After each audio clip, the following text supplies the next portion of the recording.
Very good afternoon student. Today is 17/6/2020 and आज हम लोग स्टडी करेंगे टरबाइन का last topic cavitation and specific speed के बारे में। एंड अगर हम लोग के पास टाइम होगा तो हम लोग एक छोटा सा न्यूमेरिकल भी देख लेंगे, ठीक है। तो फर्स्ट ऑफ ऑल ये बहुत ही स्मॉल टॉपिक है और इसके ऊपर 2 नंबर का 3 नंबर का हम लोग के पास क्वेश्चन आता है कि मतलब स्मॉल ब्रीफली नोट्स टाइप का एक क्वेश्चन आता है कि what is the meaning of cavitation for the reaction turbine and what is the meaning of specific speed वगैरह वगैरह। तो हम लोग देखेंगे कि कैविटेशन का मतलब क्या है। First of all what is it according to definition. Cavitation is defined as the formation of bubble filled with vapor in large quantities with the body of a moving fluid। इसका मतलब है मान लो ये जो मेरा रिएक्शन टरबाइन था, okay, यहां से कुछ इस तरीके का, ठीक, यहाँ पे एक मेरा शैफ्ट था, राइट, इस तरीके मेरा एक शैफ्ट था और सॉरी और यहाँ पे ड्राफ्ट ट्यूब था, ठीक है। तो फ्लूइड मेरा यहाँ से एंट्री कर रहा था, यहाँ पे गाइड वेन था, यहाँ पे गाइड वेन था और यहाँ से स्क्रॉल केसिंग के द्वारा फ्लूइड एंट्री कर रहा था और यहाँ पे गाइड वेन के थ्रू से ये रनर व्हील में आता था, ये रनर व्हील में आया और रनर को मेरा रोटेट करवाया इस डायरेक्शन में, कोई भी क्लॉकवाइज या एंटी क्लॉकवाइज, मतलब कुछ इस डायरेक्शन में रोटेट करवाया और फ्लूइड मेरा क्या हुआ, एक्सियली डिस्चार्ज हुआ। ये मेरा टेल रेस है।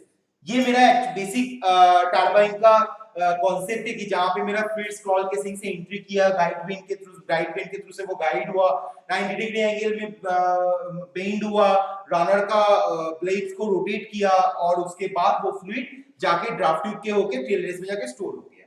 लेकिन कैविटेशन क्या होता है? कैविटेशन क्या हो रहा है कि एक बबल, ये जो मेरा बबल है फ्लूइड के अंदर, तुम लोग देखोगे बहुत सारा बबल होता है। ये बबल के अंदर एक बबल होता है जो मेरा फ्लूइड मेरा इस एंट्री यहाँ पे मेरा रनर को रोटेट कर रहा है ना, तो ये रनर को रोटेट करने के टाइम पे फ्लूइड के अंदर जो बबल जनरेट होता है उस बबल के अंदर वेपर प्रेशर रहता है। तो large quantity of bubble in fluid के अंदर जनरेट होता है और जिसके अंदर मेरा ये वेपर प्रेशर रहता है मूविंग फ्लूइड का बॉडी में, ठीक है। जो फ्लूइड मेरा मूव कर रहा है उस फ्लूइड का बॉडी में इस तरीके का बबल जनरेट होता है, ठीक है। तो अब ये इसको हम लोग कैविटेशन बोलते हैं कि जो मेरा फ्लूइड मेरा मूव कर रहा है, मूविंग फ्लूइड का बॉडी के अंदर certain amount of bubble generate होता है जो मेरा लार्ज क्वांटिटीज ऑफ वेपर से वो भरा हुआ रहता है, इसको हम लोग कैविटेशन बोलते हैं। अब ये क्या बबल जनरेट कैसे होता है, वो नेक्स्ट क्वेश्चन। बबल जनरेट कैसे होता है? जब मेरा फ्लूइड, तुम लोग जानते ही हो, मैं इसके लिए थोड़ा सा ये चीज का थोड़ा सा हेल्प लूंगा।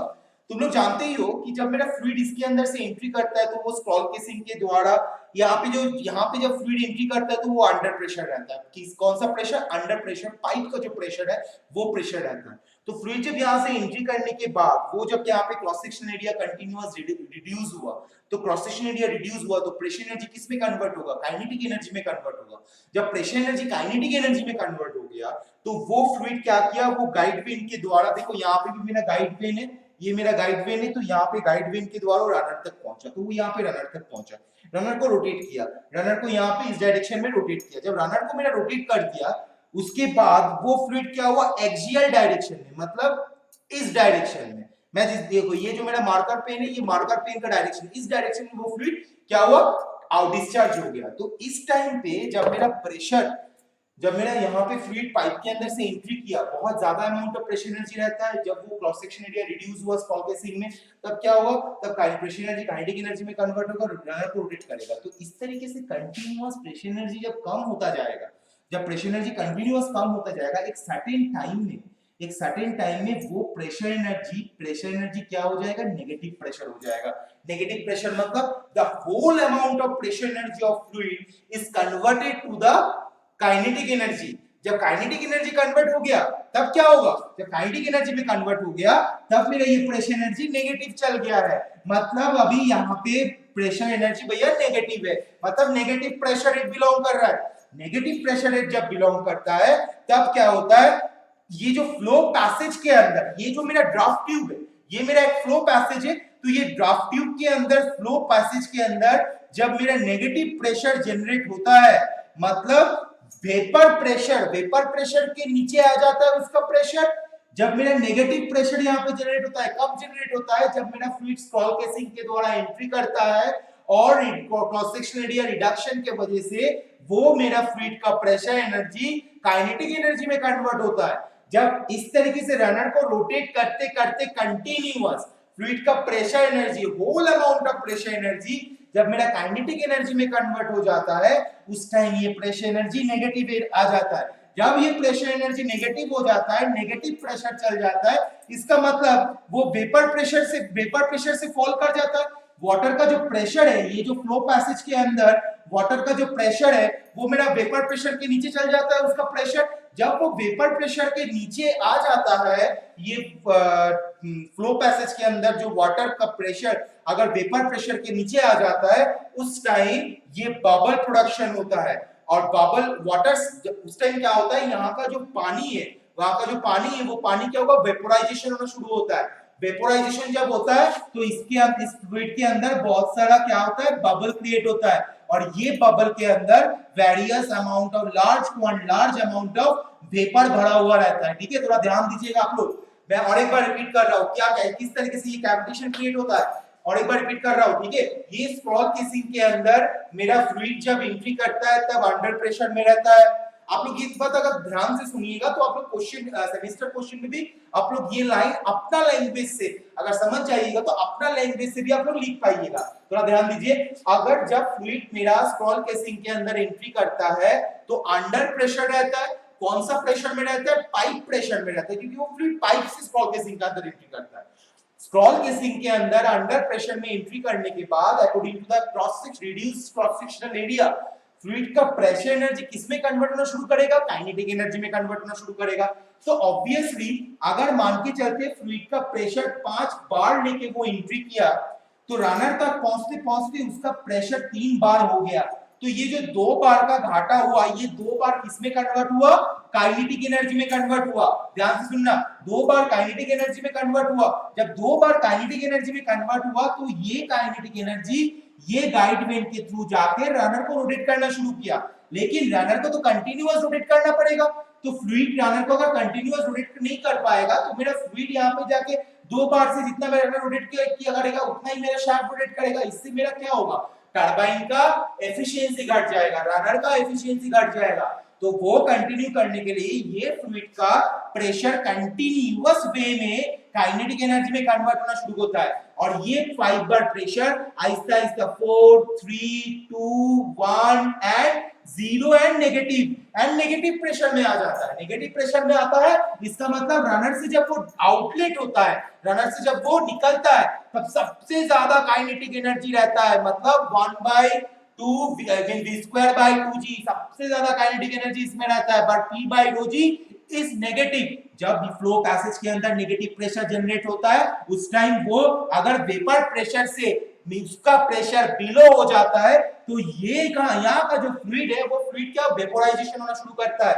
अगर वेपर प्रेशर से ये फ्लूइड का प्रेशर अगर नीचे आ जाता है, बिलो द वेपर प्रेशर, तो ये फ्लूइड क्या करना शुरू करता है, वेपोराइजेशन करना शुरू करता है। जब वेपोराइजेशन करना शुरू करता है तो various numbers of bubble create होता है। जब ये बबल के अंदर वो vapour, large amount of vapour ये बबल के अंदर रहता है और वो जाके डायरेक्ट टेल रेस में जाके स्टोर होता है। ठीक है, अब ये बेसिकली इस तरीके से अगर बबल क्रिएट होके अगर टेल रेस में स्टोर होगा तो what is the effect of this cavitation.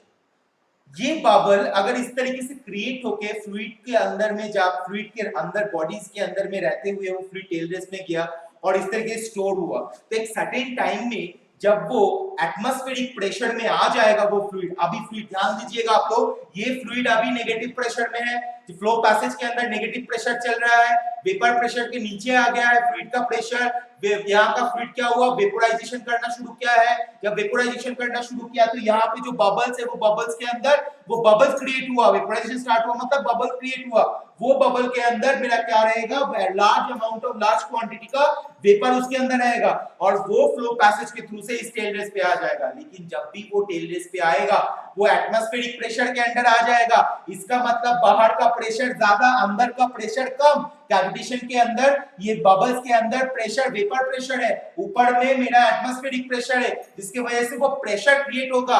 ऊपर ज्यादा प्रेशर है, नीचे कम प्रेशर होगा, तो फिर बबल क्या होगा, बबल ब्लास्ट हो जाएगा। जब भी बबल ब्लास्ट करेगा तो और पानी का जो ये फ्लो के वजह से भी एक बबल के साथ दूसरा बबल का भी टक्कर हो सकता है। यहां से जब फ्लूइड निकलेगा, ध्यान देना रनर्स, मैंने एक कारण बोला बबल ब्लास्ट करने का, क्या कारण है, जब वो फ्लूइड यहाँ पे टेल रेस में आएगा, एटमॉस्फेरिक प्रेशर के अंडर में आ जाएगा, तो एटमॉस्फेरिक प्रेशर ऊपर से प्रेशर क्रिएट करेगा, क्योंकि वो ऊपर वाला प्रेशर मैक्सिमम प्रेशर है, हाई प्रेशर है, 1 बार 1.235 बार है, जो नेगेटिव प्रेशर से ज्यादा प्रेशर क्रिएट कर रहा है, जिसकी वजह से वेपर प्रेशर क्या होगा, वो बबल्स क्या होगा, ब्लास्ट कर सकता है। दूसरा रीजन क्या है कि जब फ्लो पैसेज से फ्लूइड फ्लो करेगा तो वेरी हेवी काइनेटिक एनर्जी के साथ फ्लो करना शुरू करेगा, क्योंकि यहां से यहां तक एक सर्टेन लिमिट तक तो हेवी काइनेटिक एनर्जी रहेगा, बट ड्राफ्ट ट्यूब का कंस्ट्रक्शन बड़ा, एरिया बड़ा होने की वजह से यहां पे जाके वो फ्लूइड स्लो हो जाएगा, उस फ्लूइड का काइनेटिक एनर्जी प्रेशर एनर्जी में कन्वर्ट हो जाएगा। तो ये सर्टेन सेक्शन के अंदर एक बबल के साथ दूसरा बबल का टक्कर होगा, जिसकी वजह से वो बबल टूट सकता है। अब जब बबल टूटेगा उसके वजह से high amount of noise create होगा, वाइब्रेशन क्रिएट होगा, high amount of noise vibration create होगा, और मटेरियल का जो मटेरियल ड्राफ्ट ट्यूब का, पाइपलाइन का मटेरियल, टेल रेस का मटेरियल, ये सब मटेरियल में इरोजन या कोरोजन आएगा, इरोजन या कोरोजन आएगा। तीन चीज होगा, जब भी बबल टूट जाएगा, ब्रेक करेगा, ब्लास्ट करेगा, नॉइज होगा, वाइब्रेशन होगा, मटेरियल इरोजन और कोरोजन होगा।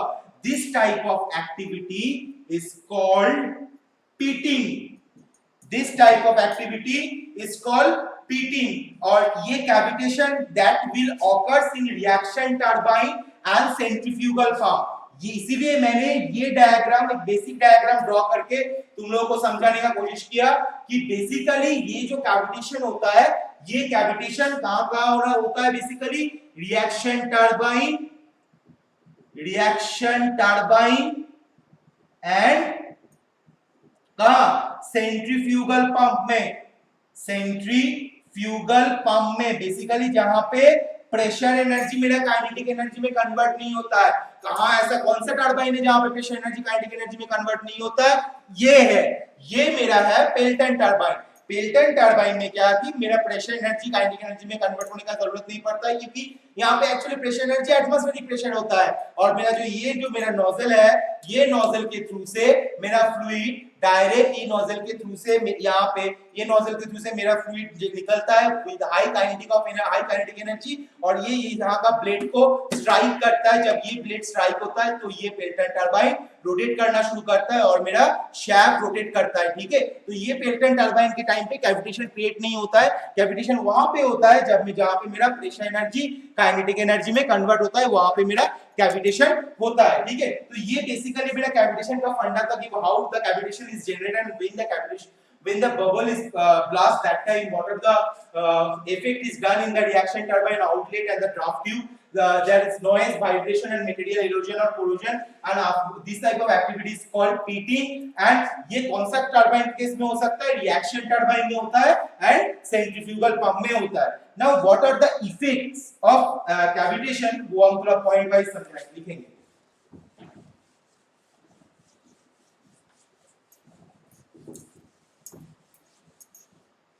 ठीक, फर्स्ट क्या है इफेक्ट ये कैविटेशन का, effects of cavitation, sudden collapse of vapour bubble, sudden collapse of vapour bubbles, sudden collapse of vapour bubbles क्या करता है, can cause noise, vibration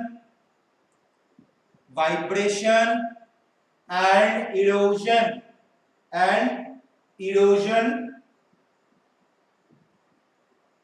in the various parts of the turbine, in the various parts of turbine, various parts of turbine. ठीक है, ये first cause है, ये अभी थोड़ी देर पहले ही बोला था, मैं इसको थोड़ा सा लाइन लैंग्वेज में लिख दिया हूं. Second, the pitting of materials make a surface roughness.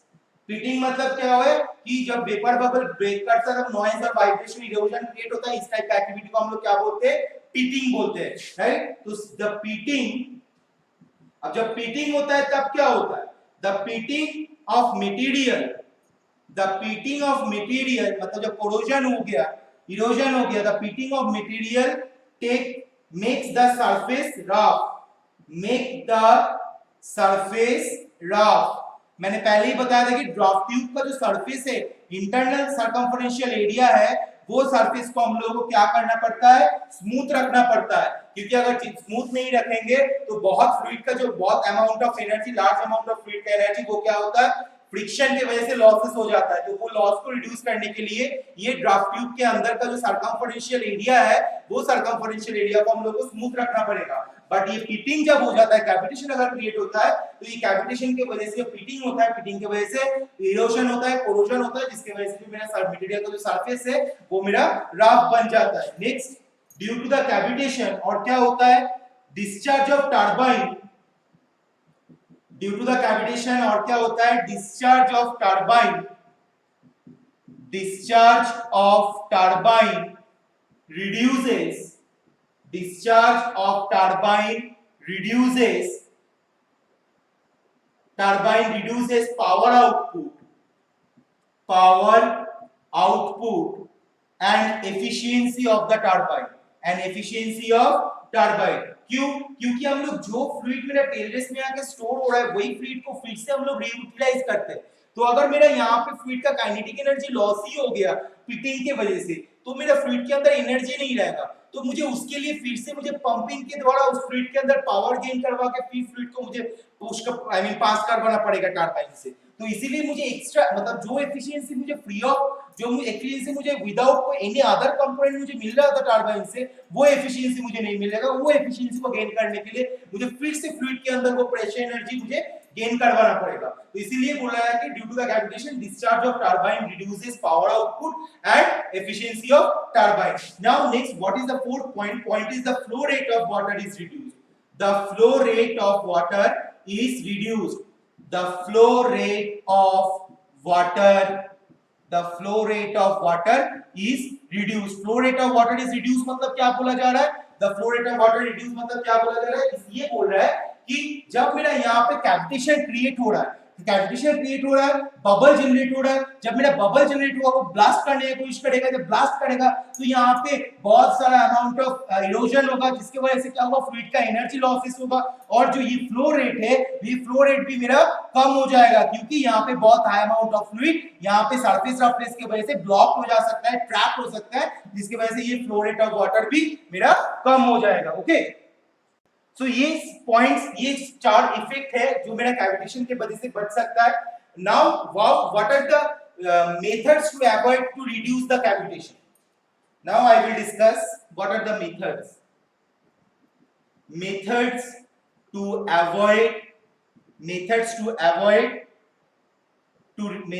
to avoid or reduce the cavitation or reduce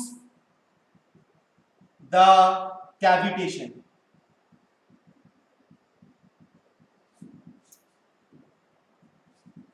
Methods to avoid or reduce the cavitation. थोड़ा सा हैंड राइटिंग थोड़ा प्रॉब्लम हो गया है, क्योंकि मेरा हाथ में थोड़ा सा प्रॉब्लम हो रहा है लिखने में, इसलिए थोड़ा सा हैंड राइटिंग में प्रॉब्लम हो गया है, थोड़ा समझना. तो first point, by using stainless steel turbine runner, using stainless steel turbine runner. Stainless steel turbine runner क्या करता है? स्टेनलेस स्टील टरबाइन रनर जंग रस्ट पड़ना नहीं देता है। रस्ट जब नहीं पड़ेगा तो मेरा कैविटेशन होने का भी कोई नहीं हो पाएगा, और कैविटेशन जब नहीं हो पाएगा तब ये सरफेस स्मूथ रहेगा, क्योंकि स्टेनलेस स्टील का बहुत अच्छा मशीन फिनिशिंग होता है, तो इसीलिए स्मूथ रहेगा और मेरा फ्लूइड का एनर्जी भी लॉस नहीं होगा। तो using stainless steel turbine runner. Second,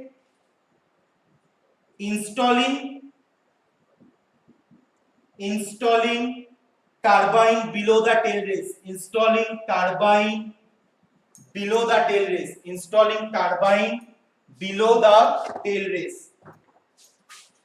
Below the tail race. Installing turbine below the tail race.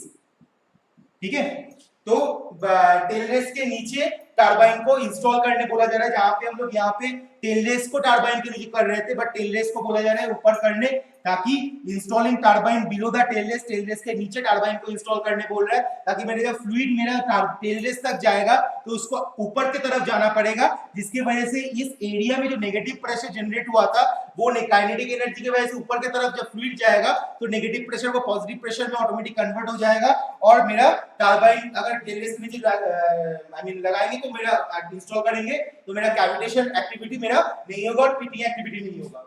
Next, highly polished blade on the runner. Highly polished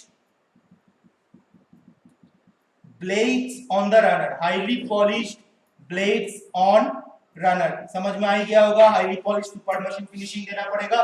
point number 4, running the turbine runner at design speed.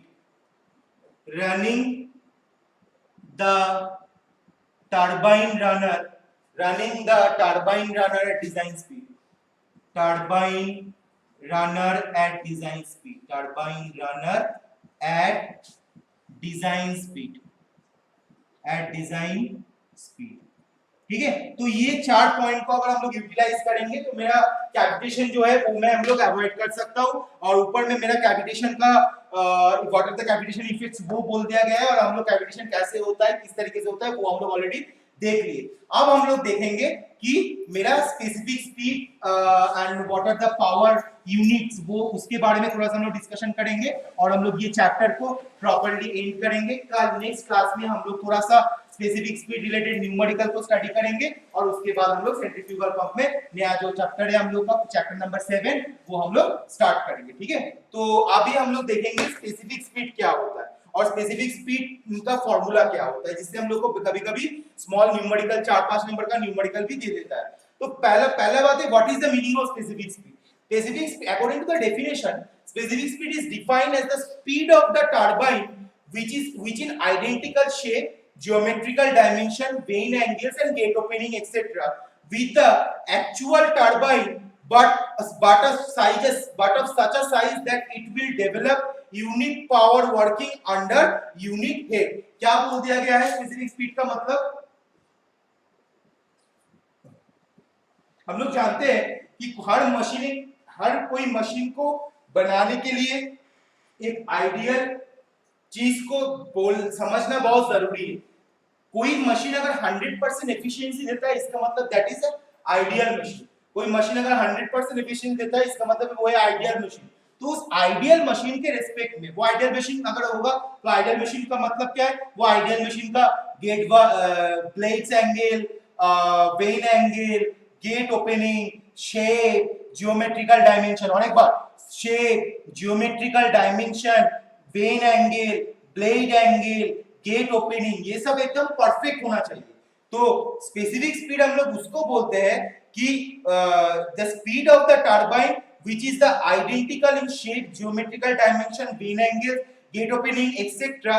with the actual turbine, जो मेरा actual turbine है, जो ideal नहीं है, वो actual turbine but of such a size that it will develop unit power under unit head, unit power under the working unit head। इसका मतलब है फॉर्मूला में इसको इस तरीके से दिखाया गया है।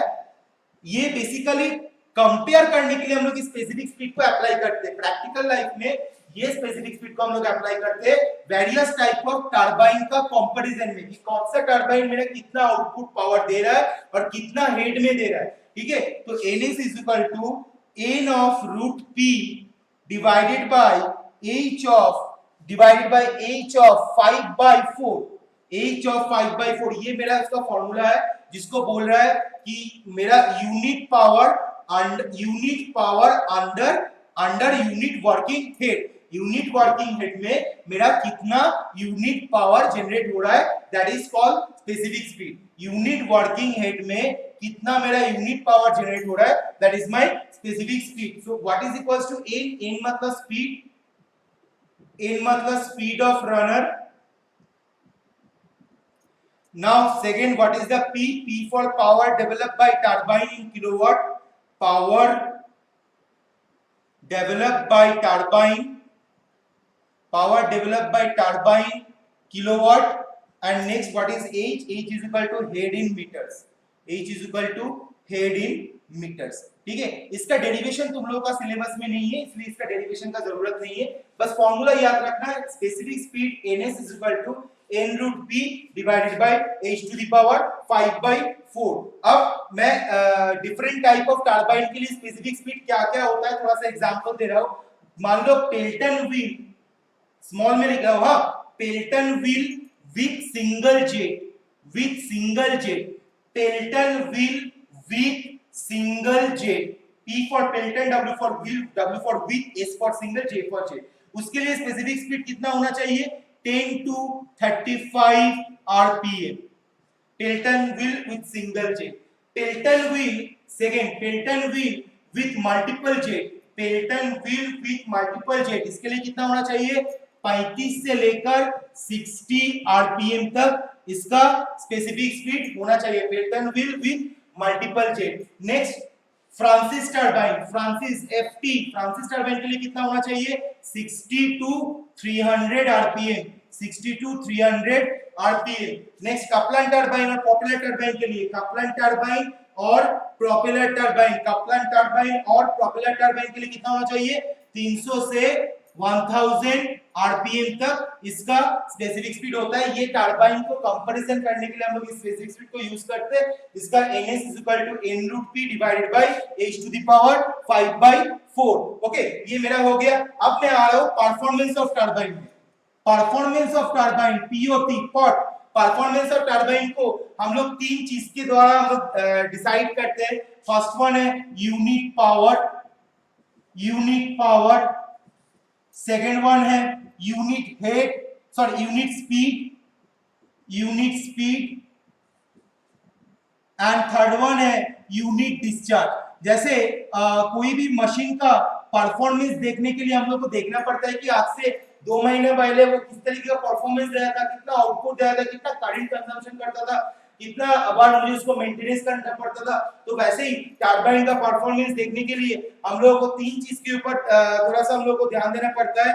that this following 3 unit quantities of turbine under unit head are considered। मतलब unit head, under unit head, ये यूनिट हेड के रेस्पेक्ट में मान लेते हैं अगर मैं 5 मीटर में हेड दे रहा हूं, 5 मीटर हेड के रेस्पेक्ट में अगर मेरा स्पीड है 3500 आरपीएम, तो 1 मीटर हेड के रेस्पेक्ट में कितना स्पीड है वो मैं दिखूंगा।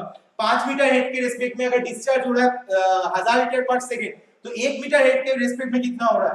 5 मीटर हेड के रेस्पेक्ट में मानते पर चलते हैं 35000 वाट पावर जनरेट हो रहा है। तो 1 मीटर हेड के लिए मेरा कितना पावर जनरेट हो रहा है? तो यूनिट हेड जो मेरा इनपुट है, हेड हम लोग कैसे देंगे? हेड तो मेरा इनपुट है ना टरबाइन में।